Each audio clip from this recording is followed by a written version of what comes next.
everybody, it's Anna. So I wanted to share with you my thoughts about this week's lectionary passage because I'm actually going to be preaching on it this Sunday.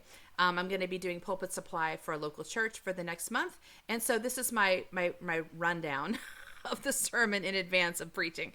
So today's sermon is about the story of Zacchaeus. So if you don't know the story of Zacchaeus, he is a tax collector in the town of Jericho. He's a Jewish man, but he's colluding with Rome by being a tax collector. So his Jewish community doesn't like him very much. He's considered a traitor. So he has a lot of physical resource, but he does not have a community. So he's isolated in this community. So when he hears Jesus is coming to town, Zacchaeus wants to see Jesus. But again, he's not liked by his community. And also, apparently, the scripture says he's very short. So Zacchaeus decides to climb a tree to see Jesus, a sycamore tree, according to the song. So he's in the tree. That gives him some visibility, but also it keeps him separate from the crowd and maybe lets him hide a little bit. But when Jesus comes into town, he sees Zacchaeus in that tree.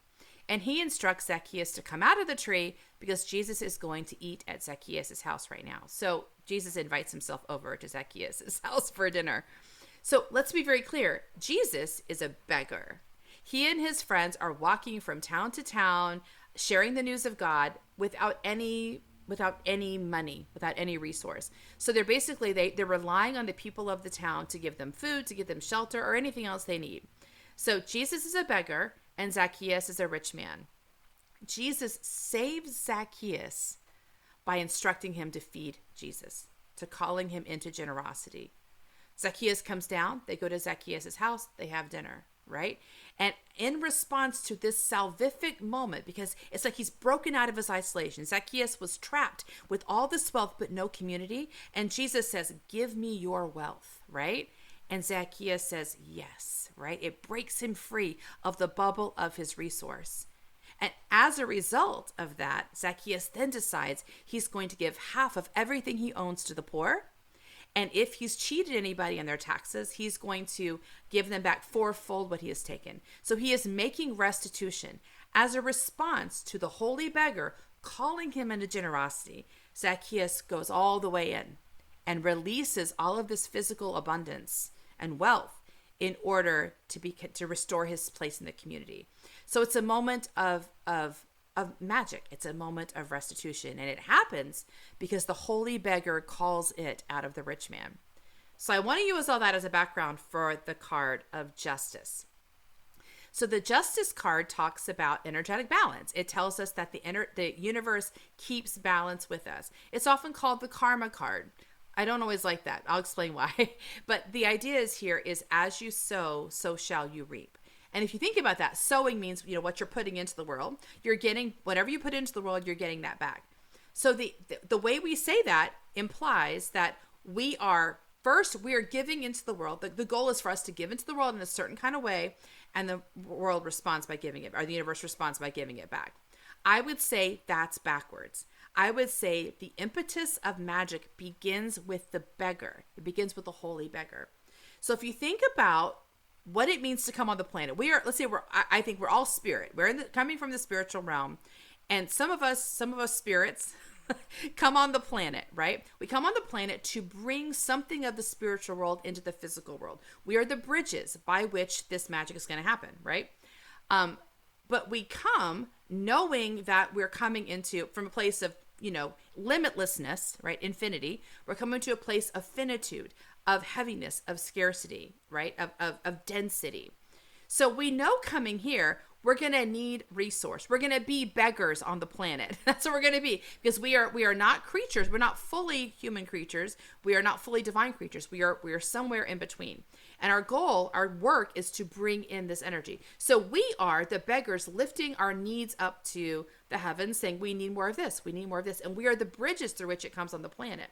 So this idea that we have to first do something on the planet to get something back is erroneous. We first need to open our hands to the heavens and say, we need this. Send us this, right? And if you think of actually the major arcana, the first action step, the first card in the major arcana is the magician, who's pointing one finger to heaven and one finger to earth and saying, bring it in, right? It's our job to call forth from the universe what is needed here.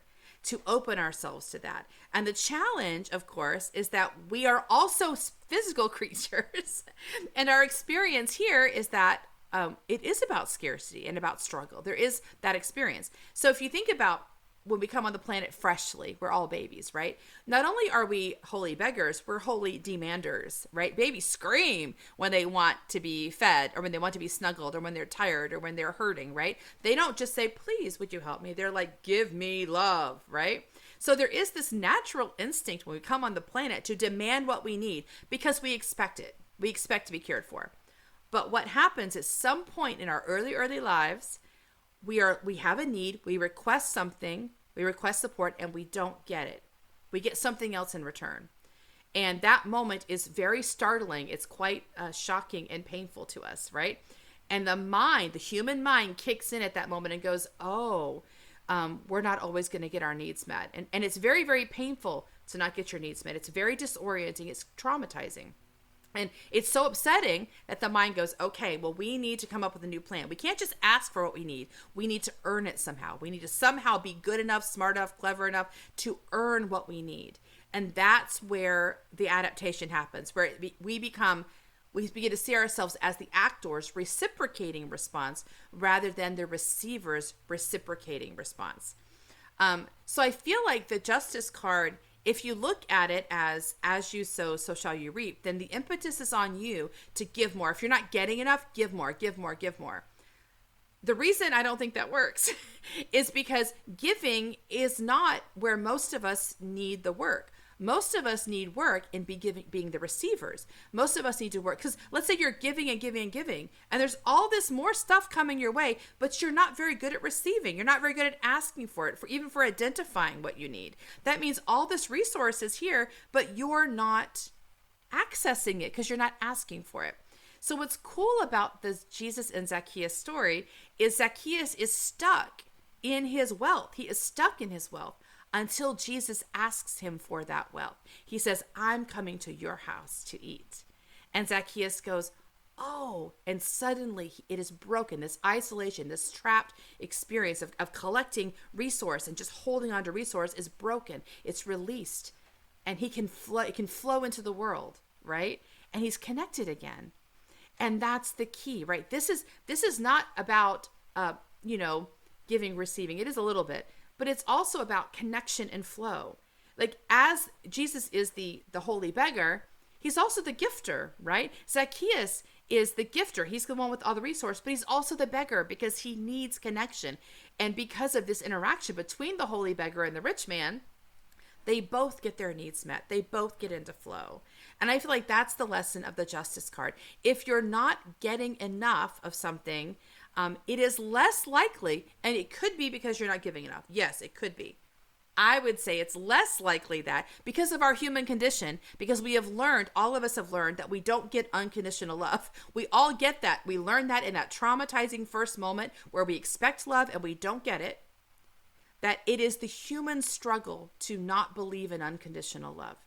So when we're not getting resource, it's not because it's not available. We have to invest more and more to get it. It's because we just struggle to believe that unconditional love is even a reality. And so I always see this card as saying, do you need to work harder, or do you need to get better at being the holy beggar? And I would say with my clients, at least, it is always the case. They're just not completely sold on the idea of being unconditionally loved. And that's where the challenge is. That's where the invitation is to open up more and more. Jesus literally was always a beggar. And that's why he was able to evoke grace in the universe, in other people. That's why he changed lives. Not because he was competent to do anything productive. It's because he was the holy beggar who offered love, who created an opportunity for people to release that isolation that comes from earning it, being good enough, being strong enough, all that isolation that's about competing with other people. There's only so many resources. You got to fight with them. All of that creates this isolated spot. Maybe you have resource, but by golly, it's isolating and it's not much fun. It's not much magic. There's not much flow.